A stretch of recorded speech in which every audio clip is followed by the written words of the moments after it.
19वीं सदी के शुरुआत की बात है।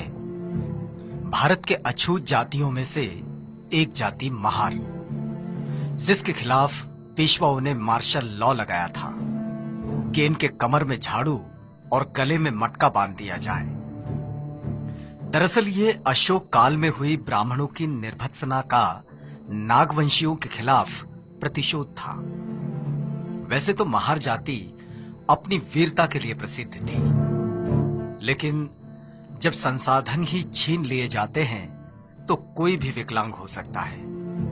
बहरहाल महार अपनी खोई प्रतिष्ठा और अस्मिता को संरक्षित करने की मंशा में थे और अंग्रेज भारत में अपनी सत्ता स्थापित करने की जुगत में। ऐसे में अंग्रेजों की नजर महारों पर टिकी, जो कद काठी में मजबूत और निडर वृत्ति के थे।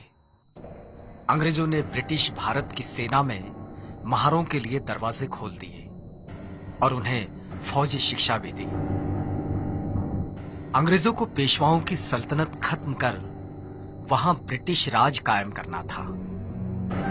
तैयारी शुरू हुई पेशवाओं पर आक्रमण करने की। महारों के सरदार सेनापति सिद्धनाग के कानों पर यह खबर पड़ी तो वे स्वयं बाजीराव पेशवा से मिलने गए।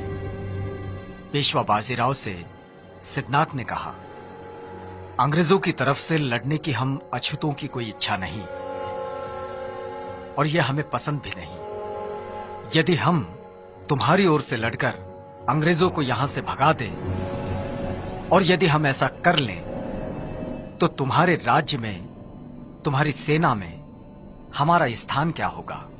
पेशवा बाजीराव ने सिद्धनाग के इस प्रस्ताव की अवहेलना की और कहा, सुई की नोक पर थर्राते हुए ठहरे धूल के कण जितना स्थान भी तुम महारों के लिए हमारे पास नहीं है। तुम लोग हमारे पैरों की धूल हो और वही बने रहोगे। चतुर्वर्ण व्यवस्था ने तुम महारों के लिए जो नियम बनाए हैं उनमें थोड़ा भी बदलाव नहीं होगा। तुम नीच हो, नीच ही रहोगे। पेशवा के जवाब से सिद्धनाग ठिठुर गए। उनका खून खौलने लगा और वे गरज पड़े, हम आज तक तुम्हारे अन्याय अत्याचार सहते रहे, लेकिन अब तुमने स्वयं ही अपनी मृत्यु रेखा खींच ली है। महारों ने शस्त्र उठा लिए हैं। अब ये उच्च वर्णीय मगरूरी मिट्टी में मिल जाएगी। युद्ध की भाषा हमसे ना करो। इसी माटी में जन्म हुआ है हमारा और यहीं पले बढ़े हैं हम। इस मिट्टी की लाज अब ना लूटेगी। अपने न्याय हकों के लिए युद्ध करना कोई पाप नहीं है। यही युद्ध की अंतिम घोषणा है। और इस ऐलान के साथ सिद्धनाग वहां से निकल गए। दरअसल पेशवाओं के अत्याचार से महार समुदाय त्रस्त हो गया था और स्वाभिमानी जीवन जीने के लिए युद्ध का रास्ता उसे जचने लगा।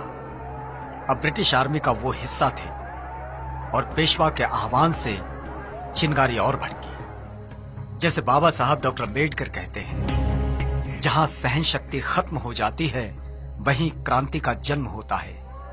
महारों ने सदियों से चले आ रहे अपने अपमान का बदला लेने पेशवाई के खिलाफ युद्ध का बिगुल फूंका और आधुनिक भारत में समतामूलक समाज निर्माण के नए इतिहास पर्व की शुरुआत हुई। भीमा नदी के किनारे बसे कोरेगांव की ये बात है। 1 जनवरी 1818। मुंबई के नेटिव इन्फेंट्री के 500 जवान, जो सभी महार जाति से थे, 250 घुड़सवार और 2 तोपें, कैप्टन स्टॉटन का नेतृत्व और सामने पेशवा के 25,000 से भी ज्यादा पैदल सैनिक और 3,000 घुड़सवार।